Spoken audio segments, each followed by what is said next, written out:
Bonjour à toutes les frères et sœurs en Jésus-Christ dans le monde entier. Que ce soit en Asie, que ce soit en Europe, que ce soit aux États-Unis, que ce soit en Amérique, que ce soit en Afrique, quel que soit le lieu où vous trouvez dans le monde entier. Nous allons apporter un thème sur Jésus-Christ, le bon berger. Avant de commencer notre message, nous allons prier, frères et sœurs. Père, dans le nom puissant du Seigneur Jésus-Christ, merci pour l'œuvre de la croix de ton Fils Jésus-Christ. Je te rends grâce, je te bénis, je te glorifie, Papa. Merci pour ta sagesse, merci pour ton intelligence. Merci, Seigneur, pour tous tes bienfaits, tes hauts faits dans nos vies, Seigneur. Merci pour ce privilège encore de partager ta parole. Merci pour le renouvellement du souffle de vie encore, Père Saint. Merci, Seigneur, de nous donner la compréhension par ton Saint-Esprit, de nous conduire par ton Saint-Esprit dans tes saintes écritures pour notre édification en Jésus-Christ. Amen. Nous allons prendre le livre de l'Évangile de Jean, chapitre 10. Prenons nos Bibles. L'Évangile de Jean, à partir du chapitre 10.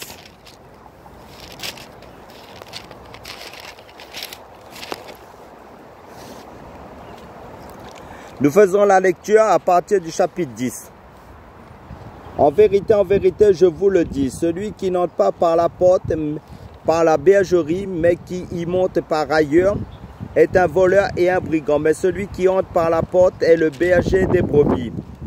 Le portier lui ouvre et les brebis entendent sa voix. Il appelle par leur nom les brebis qui lui appartiennent et il les conduit dehors.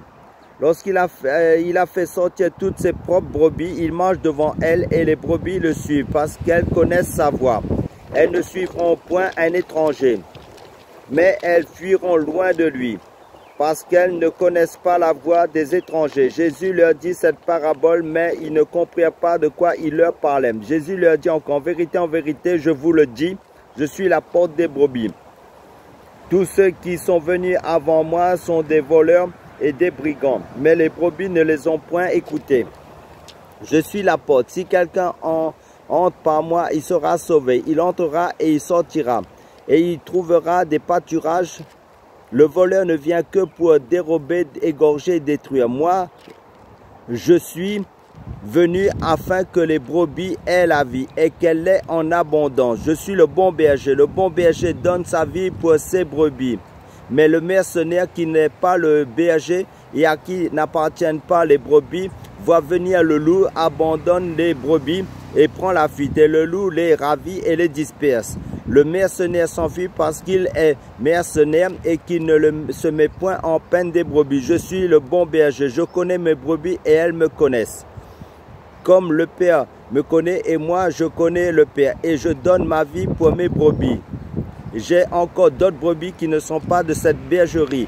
Celles-là, il faut que je les amène. Elles entendront ma voix et il y aura un seul troupeau, un seul berger. Amen. Je m'arrête là. Là, Jésus donne ce passage par rapport au bon berger. Parce qu'en fin de compte, là, Jésus explique lui-même qu'il est le bon berger. Pourquoi? Parce que, en fait, la vie chrétienne, le fondement de la vie chrétienne, c'est que Jésus-Christ est mort pour nos péchés, qu'il a été enseveli et qu'il est ressuscité le troisième jour. Amen. Ça, c'est le fondement de la vie chrétienne, la base de la vie chrétienne. Ça veut dire que Jésus a donné sa vie à la croix pour ses brebis. Et ces brebis, ce sont les chrétiens, c'est l'Église qui a accepté Jésus-Christ en tant que son Sauveur et Seigneur. Parce que la parole de Dieu nous dit aussi qu'à rendez grâce au Père qui nous a rendus capables d'avoir part à l'héritage des saints dans la lumière, qui nous a délivrés de la puissance des ténèbres et nous a transportés dans le royaume de son Fils, de son amour, en qui nous avons la rédemption, la rémission des péchés. Amen, alléluia. Et le livre de Colossiens chapitre 2 verset 14 à 15 nous dit: il, c'est-à-dire Jésus-Christ, a effacé l'acte dont les ordonnances nous condamnaient qui subsistaient contre nous et il l'a détruit en le clouant à la croix. Il a dépouillé les dominations et les autorités et les a livrées publiquement en spectacle en triomphant d'elles par la croix. Amen. Parce que la première épître de Jean chapitre 3 verset 8, il nous est dit que le Fils de Dieu est apparu pour détruire les œuvres du diable plutôt. Amen, alléluia. Seul le Fils de Dieu qui est Jésus-Christ a détruit les œuvres du diable à la croix. Il nous a sauvés car Jésus-Christ s'est fait malédiction à la croix pour que nous soyons bénédiction en lui. Parce que ce qu'il faut comprendre aussi, il fallait le berger des bergers Jésus-Christ pour nous sauver. C'est lui seul parce que Jésus-Christ dit je suis la porte. Ça veut dire je suis le chemin. Je suis le seul chemin qui mène vers le ciel. Ça veut dire la porte du ciel, c'est Jésus-Christ. C'est lui-même. Ça veut dire qu'il n'y a pas d'autre chemin, ni Bouddha, ni quelle que soit la religion, quel que soit le nom de divinité qui existe, aucun ne vous sauvera. Seulement Jésus-Christ est le seul chemin, la seule porte qui mène au ciel. Parce que la lettre de Timothée nous dit qu'il y a un seul médiateur en Dieu et les hommes, Jésus-Christ, homme qui s'est donné en rançon pour nous tous. Amen, alléluia. Et il est ressuscité. Notre Dieu, Jésus-Christ, notre Sauveur, il est ressuscité. Celui, notre bon berger. Nous allons voir un passage avant que Jésus soit né, avant que le berger soit né. Dieu avertit les bergers humains, pour nous donner, en fin de compte, une image. Allons voir ça dans le livre de Luc. Luc, à partir du verset 2. Luc, l'évangile de Luc.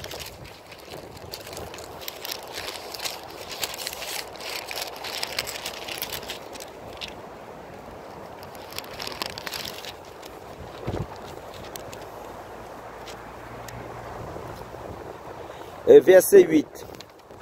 Il y avait dans cette contrée des bergers qui paissaient dans les champs les veilles de la nuit pour garder leurs troupeaux. Et voici un ange du Seigneur leur apparut et la gloire du Seigneur resplendit autour d'eux. Ils furent saisis d'une grande frayeur, mais l'ange leur dit, ne craignez point car je vous annonce une bonne nouvelle qui sera pour tout le peuple le sujet d'une grande joie. C'est qu'aujourd'hui, dans la ville de David, il vous est né un sauveur qui est le Christ, le Seigneur. Et voici à quel signe vous le reconnaîtrez. Vous trouverez un enfant emmailloté couché dans une crèche. Et soudain, il se joignit à l'ange une multitude de l'armée céleste louant Dieu et disant gloire à Dieu dans les lieux très hauts et paix sur la terre parmi les hommes qui l'agréent. Lorsque les anges les eurent quittés pour retourner au ciel, les bergers se dirent les uns aux autres. Allons jusqu'à Bethléem et voyons ce qui est arrivé, ce que le Seigneur nous a fait connaître. Il y allait en hâte et il trouvait Marie et Joseph et le petit enfant couché dans la crèche. Après l'avoir vu, ils racontèrent ce qui leur avait été dit au sujet de ce petit enfant. Tous ceux qui les entendirent furent dans l'étonnement de ce que leur disaient les bergers. Amen, alléluia. Là, nous voyons que les bergers, dans le temps d'Israël, paisaient leurs troupeaux dans les champs. Et là, les anges les annonçaient le berger des bergers. Amen, alléluia. Donc, ce qu'il faut comprendre, c'est que Jésus-Christ est notre berger par excellence. C'est lui seul, le seul berger. Parce que dans le psaume chapitre 23, il nous dit « L'Éternel est mon berger, je ne manquerai de rien. Il me fait reposer dans de verts pâturages. Je manquerai de rien, il me fait reposer dans de verts pâturages. Il restaure mon âme. Il me conduit dans les sentiers de la justice. » En fait, vous savez ce psaume, en fait, le psaume 23, qui nous parle du berger. Donc, c'est l'image de Christ. Donc, le psaume 23 fait référence à Christ. Mais, le berger nous conduit dans les verts pâturages. Qu'est-ce que c'est que les verts pâturages selon symboliquement pour Dieu? Ça veut dire c'est sa parole. Ça veut dire, Dieu nous dit, en fin de compte, dans Matthieu chapitre 4, verset 4, l'homme ne vivra pas de pain seulement, mais de toute parole qui sort de la bouche de Dieu. En fin de compte, tout ce qui sort de la bouche de Dieu, c'est les verts pâturages, c'est la nourriture spirituelle pour notre âme, pour notre esprit. Parce que la parole de Dieu est esprit et vie. Donc, toute chose va passer, mais la parole de Dieu demeure éternellement. Ça veut dire que Jésus est venu nous révéler le Dieu de toute éternité, dans sa vérité, mais qui est Jésus-Christ lui-même. Parce que dans le livre d'Ésaïe chapitre 9 verset 5 qui nous dit « Car un enfant nous est né, un fils nous est donné, on l'appellera admirable conseiller, Dieu puissant, Père éternel, prince de la paix. » Et dans le livre de l'Apocalypse chapitre 19 verset 13, il nous dit « Son nom est la parole de Dieu. » Donc, quand nous détenons les saintes écritures dans notre main qui est la Bible, nous sommes dans les verts pâturages que Dieu nous a donnés. Ça veut dire la Bible c'est la vie de Dieu, c'est la parole de Dieu qui est la vie. Ça veut dire Dieu nous conduit pour que notre âme, en fin de compte, vive, mais dans sa vérité. Sans sa parole qui est esprit vie, qui est Dieu lui-même. Car il dit au commencement était la parole, et la parole était avec Dieu, et la parole était Dieu. Donc ça veut dire quoi? Ça veut dire que la parole de Dieu c'est notre vie. Et c'est pour ça que avant que Jésus ne vienne, avant que l'œuvre de la croix, nous étions morts spirituellement. Nous les païens, nous adorons, nous étions dans le camp de l'ennemi, nous étions dans le royaume des ténèbres. Parce que la parole de Dieu nous dit dans Romains chapitre 3, verset 23, « Car tous sont péchés et sont privés de la gloire de Dieu. » Et dans d'autres versions de Bible, il nous est dit dans le même référence de la parole, Romains chapitre 3, verset 23, « Car tous ont péché et n'atteignent pas la gloire de Dieu. » Parce que le Seigneur est venu nous apporter la vie en abondance. Et cette vie en abondance se trouve en Jésus-Christ qui est sa parole, qui est la parole de Dieu, qui est lui-même. Ça veut dire que, or, dans l'évangile de Jean chapitre 17, verset 3, il nous est dit, « Or, la vie éternelle, c'est qu'ils te connaissent, toi, le seul vrai Dieu, celui que tu as envoyé, Jésus-Christ. » Donc, pour connaître Jésus-Christ, pour connaître Dieu, il faut connaître sa parole. Parce que celui qui aime Dieu garde ses commandements. C'est la vie.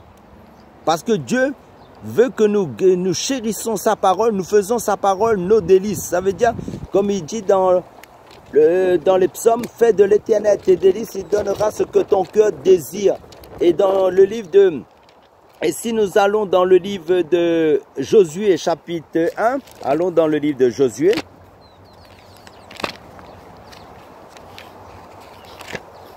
Qu'est-ce que Dieu dit à Josué?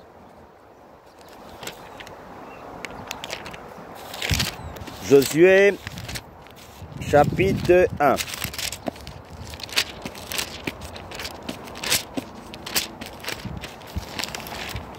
Au verset 8.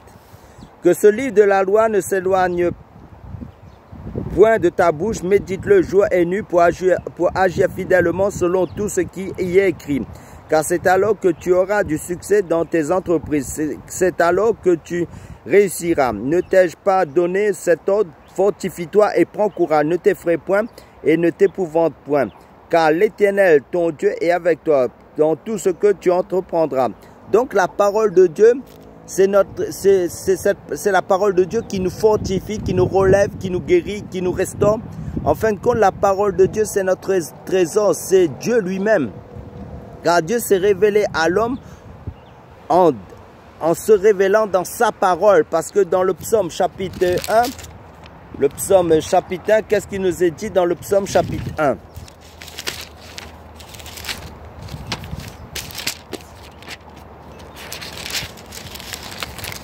Je vais doucement pour les personnes qui prendraient des notes.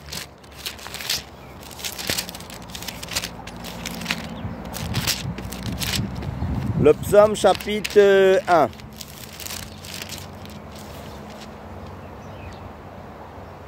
Heureux l'homme qui ne marche pas selon le conseil des méchants, qui ne s'arrête pas sur la voie des pécheurs et qui ne s'assied pas en compagnie des moqueurs, mais qui trouve son plaisir dans la loi de l'Éternel et qui la médite jour et nuit. Il est comme un arbre planté près d'un courant d'eau qui donne son fruit en sa saison et dont le feuillage ne se flétrit point. Tout ce qu'il fait lui réussit. Amen. Donc là, nous comprenons que Dieu nous conduit dans ses verts pâturages, ça veut dire dans sa parole. Sa parole qui est la vie. Parce que Jésus nous dit, je suis le chemin, la vérité et la vie. Donc, si Jésus est la vie, ça veut dire tout ce qui sort de Jésus est la vie pour notre édification, pour que nous soyons fortifiés pour notre éternité. Parce que le Seigneur nous dit, dans le livre de Jérémie chapitre 29 verset 11, « Car je connais les projets que j'ai formés sur vous, dit Yahweh, projet de paix et non de malheur, afin de vous donner un avenir de l'espérance. » Et notre avenir se trouve en Jésus-Christ. Parce que, en fin de compte, ce qu'il faut comprendre dans le livre d'Éphésiens chapitre 1, verset 3, il nous est dit, béni soit Dieu, béni soit Dieu le Père de notre Seigneur Jésus-Christ qui nous a bénis de toute bénédiction spirituelle en Christ. Tout se trouve en Jésus-Christ, que ce soit la connaissance, la sagesse, que ce soit les choses de Dieu. C'est pour ça le livre de 1 Timothée chapitre 4 verset 8 nous dit, exerce-toi à la piété, car l'exercice corporel est utile à peu de choses, mais la piété est utile à tout. Elle a la promesse de la vie présente et de celle qui est à venir. C'est quoi la piété? La piété englobe tout ce qui concerne la parole de Dieu de Genèse, Apocalypse, pour que nous soyons remplis de la vie de Dieu. Ça veut dire de l'esprit de Dieu, parce que la parole est à la fois esprit et vie. Donc, c'est pour ça qu'il nous est dit que sans la parole de Dieu, le Saint-Esprit ne travaille pas. Il faut la parole de Dieu en nous, parce que la parole de Dieu, comme c'est dit dans le psaume chapitre 119, verset 105, ta parole est une lampe à mes pieds, est une lumière sur mon sentier. Donc la parole de Dieu, c'est notre vie.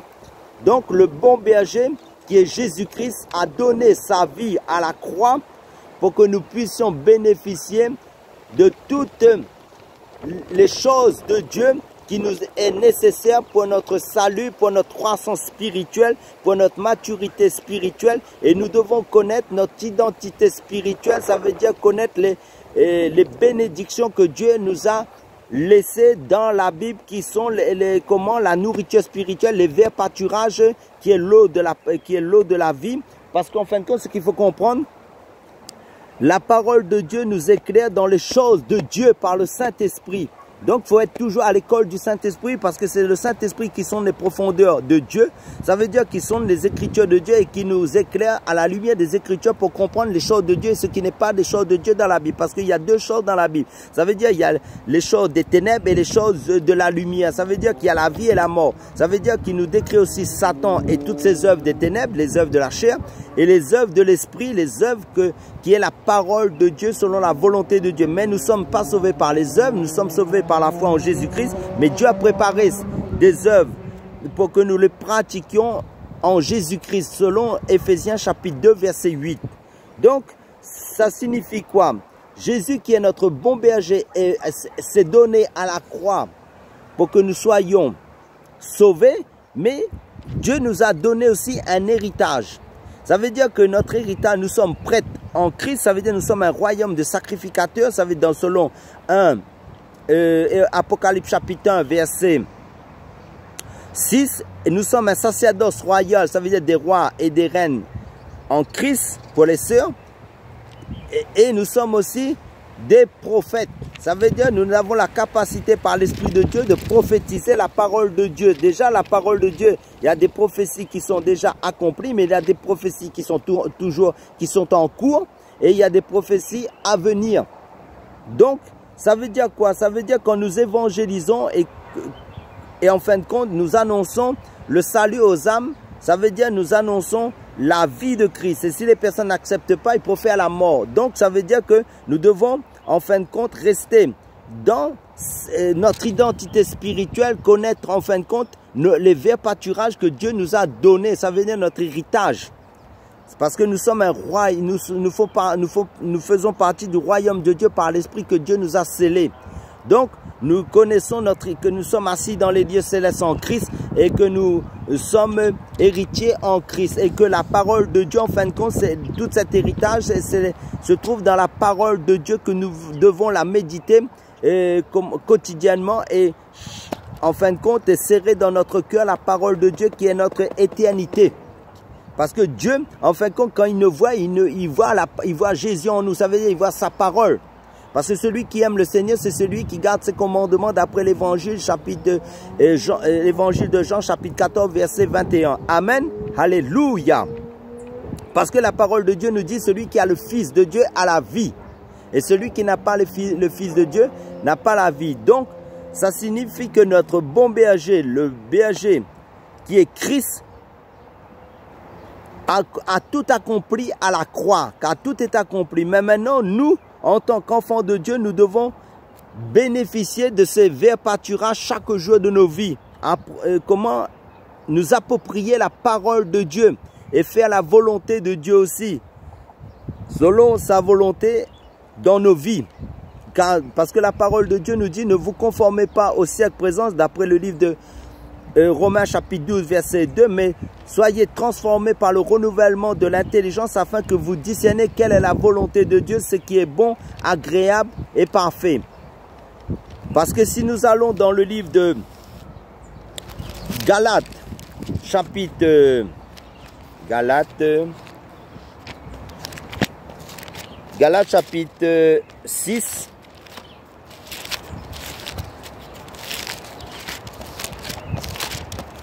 Amen, alléluia, la parole est bonne.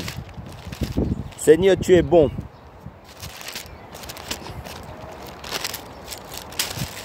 Galates chapitre 6, à partir du verset 7.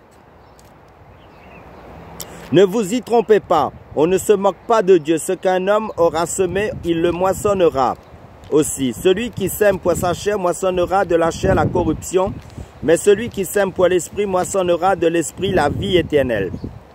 Ne nous lassons pas de faire le bien, car nous moissonnerons au temps convenable, si nous ne nous relâchons pas. Donc la vie chrétienne, c'est une vie de persévérance aussi dans les vers pâturages de la parole de Dieu.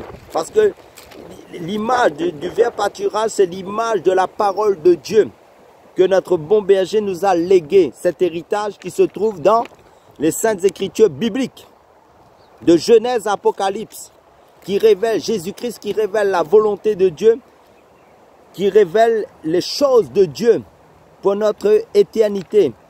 C'est notre vie. Amen, alléluia. C'est pour ça qu'il nous dit, si nous ne nous relâchons pas. Donc la vie chrétienne, c'est une vie de persévérance, d'endurance dans les choses de Dieu. Ne reste pas sur tes acquis, cherche à aller plus loin avec le Seigneur dans la profondeur des Écritures, à faire de plus en plus sa volonté et à grandir, à croître spirituellement dans les vers pâturages du Seigneur, à manger la parole de Dieu, à faire sa volonté. Parce que le Seigneur nous dit aussi, sans la sanctification, la paix, personne ne verra le Seigneur. Nous ne devons pas nous endormir. Nous, en fin de compte, ce que le Seigneur nous a légué comme héritage dans les Saintes Écritures, nous devons la saisir, la serrer dans notre cœur comme notre trésor éternel et persévérer en faisant sa volonté.